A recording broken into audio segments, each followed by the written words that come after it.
Kasama ng iba't ibang sektor ang panukala ni Senator Cheese Escudero na gawing 5 taon ang termino ng barangay at SK officials. May politiko update si Elmar Acol.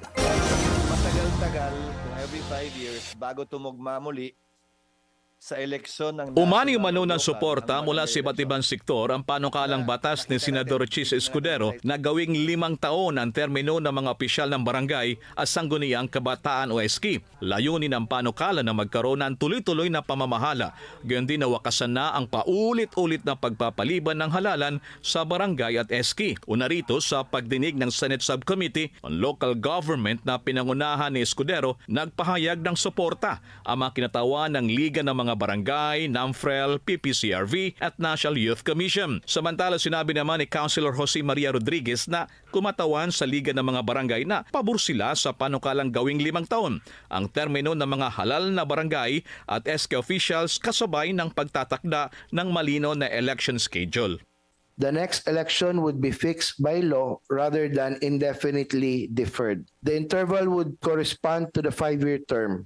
Succeeding elections would occur at regular and predictable periods. Pinaboran din naman ni Fernando Zabalya, ang Liga ng mga Barangay National Vice President for Legislative Affairs, ang nasabing panukala.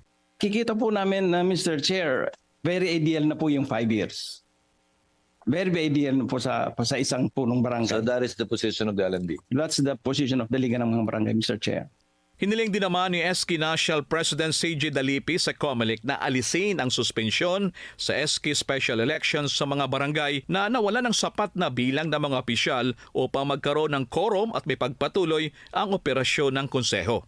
Therefore, if the 5-year term is adopted, it should be not treated as an extension of period of service. It should form part of a broader agenda for youth governance reform. Samantala, itinutulak nga ng Senate Joint Committees on Local Government at Finance ang paglipat na ng BSKA mula sa unang Lunes ng November 2026 patungo naman sa ikalawang linggo ng November 2028. Nitong araw, inihain ng dalawang komite ang Committee Report number 77 na nagre-rekomenda rin sa pag-aproba ng panukalang batas na magtatakda sa 5 taon ng termino ng mga halal na opisyal ng barangay at sangguniang kabataan. Para sa Politico Nightly, Elmar Acol, Bilyonaryo News Channel.